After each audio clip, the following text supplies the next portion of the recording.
This is our new gold bracket that has the interchangeable rear pillar blocks. We're going to use the street bushing in this application.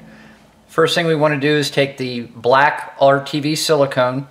If you see these rectangle pads right here, we're going to put a generous amount of the RTV all over the pad. You can even cover the hole.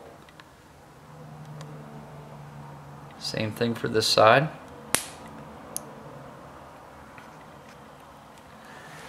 Now when you install this on the car, make sure that the stainless plate with the 2 bolts is facing the rear of the vehicle.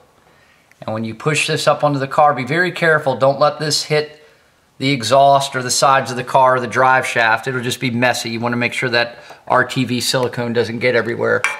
So you just want to slowly bring it up and slide it onto the 2 pins on the back of the MGW shifter. Then align the holes into the 2 studs that stick down and hold it up with one hand. And then you'll take one of the 2 6mm hex nuts from the factory, the ones that you took off the factory bracket, and go ahead and start it on one side. And once you get that screwed in a couple turns, you can release the bracket to grab the other hex nut and start it on the other side.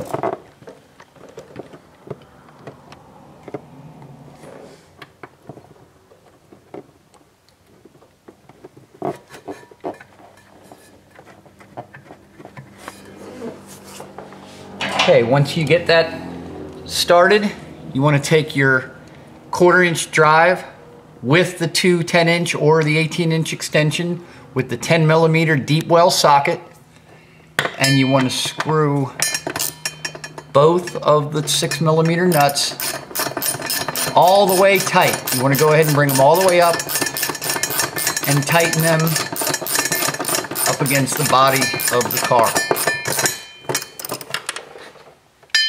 You're not ready to go very tight on these yet, just snug. We'll come back and re-torque them down after we get the shifter on the top mounted. But there you go. Okay, we're back up inside the cockpit of the car after we installed the rear bushing bracket. Now we're ready to go ahead and put the dust boot on. Now you can see we have a new design dust boot. It has bellows and it has a new lip. We actually have a cable zip tie that we're going to zip tie this to the gold bracket to cinch it and actually seal it much better. Notice carefully that this is not symmetrical. In other words, this oval cutout is not in the center of the boot. It is closer actually to one side and a little bit closer front and back. If you look at it carefully, you want to have this oval cutout closer to the passenger side and closer to the rear of the vehicle. If you look at it carefully, you can tell that it's a little bit closer to this side, a little bit closer to here. So you orient it front to back that way. And you basically just want to grab your hands just like this so that you can really stretch open that boot. And you flip it down. And just to show you, it has got to go around the reverse lockout plate, okay? So you stretch it really hard, get it around, and then stretch it. And there's a groove in the bottom here. The easiest way to do it is once you get it around is reach your fingers inside the oval cutout and go ahead and stretch it so that it snaps around that boot, that groove. Okay, and once you get that done, you just want to, there you go, pull the boot around so it's flush with the top of the gold bracket. Okay, now we're ready to seat the outside lip of the boot into the tunnel of the car. And as you can see, this shifter boot, just like the factory boot, has a groove right at the base of it. And what you want to do is you want to have the wide part on the underside of the tunnel and the narrow part to flap on the top and go right around that groove. So you just want to work it slowly all the way around. And the boot is designed to be larger than the opening. So it's going to feel like it won't work properly until you get the entire boot seated all the way around, and then it'll just pop into place and you'll be happy with the way it seals. Once you get it worked all the way around and it feels like it's laying flat, we need to jump back underneath the car and inspect it from the underside. We want to make sure that that bottom flap is sitting perfectly flat against the underside of the vehicle. If it's curled up or bunched up or just flared out and it's not sitting, you're not going to get a good seal, and you're going to get excessive road noise in the cockpit of the car, which is a common complaint when people install aftermarket shifters and do not install the dust boot back properly, even the OEM style one. So it's very important that you take your time with this step, push it in slowly, work your fingers around it, and you will definitely feel when the boot is seated properly. You'll just feel it kind of flare out and it'll work fine.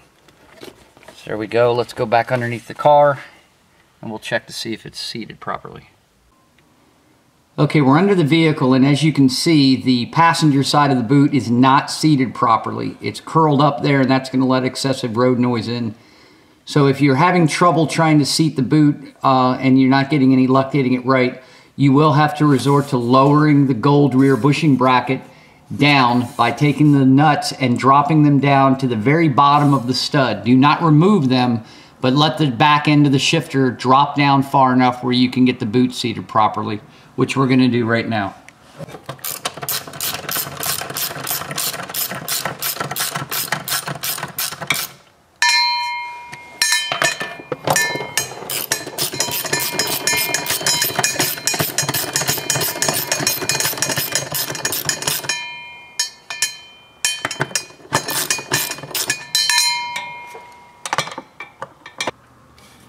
Okay, here you see after massaging the boot up top a little bit and lowering the rear bushing bracket, we were able to get the flange to lay perfectly flat. This is how you want to do it.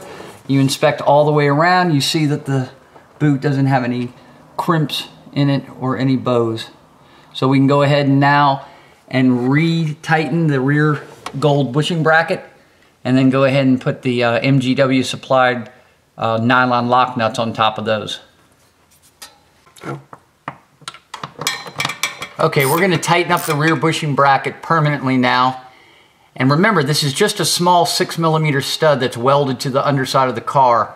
Do not go crazy with your ratchet tightening up this nut, or you will either snap that stud off or strip it out. So you just want to kind of use wrist pressure, tighten it up, go over to the other side, repeat it, bring it all the way up. Once it's snug, just like maybe a little 1/8 of a turn to a 1/4 of a turn, tighten it up. Again, don't go crazy. What we do now is we actually provide these small little 6mm nylock lock nuts, and we'll jam these up against the factory nuts, and that'll provide additional vibration support for those brackets so that you don't have to get so tight on them.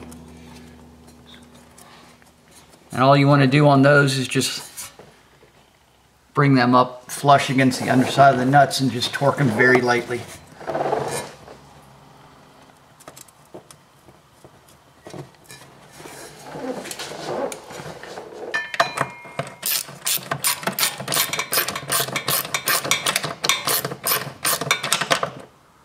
Just a little twist right at the end is all you need. Make sure, another tip is to make sure you pull back on the socket so that you're not grabbing the nut that's already seated. You want to just be tightening the lock nut, because it will go over both of them and you'll be trying to tighten them both up at the same time. There you go, and then you can just want to re-inspect the boot, and again we can see that it's nice and sealed. Looks good. Okay, now that we have the dust boot sealed on the bottom, we're going to go ahead and seal it around the gold dampener bracket. Just want to take the supplied zip tie, make sure it's underneath the little lip there on the rubber dust boot. And I like to get the end of the zip tie right down at about the 7 o'clock position. Gives you the most torque to tighten down tight. Then you just take a pair of scissors Get really, really close. You don't want to have it looking like that, because that actually can cut into the boot when you're shifting. You actually want to get the scissors right up against it. There. And we'll even cut it a little tiny bit. There we go.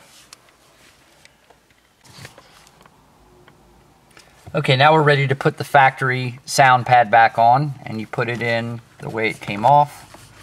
Just work the little front tab up there.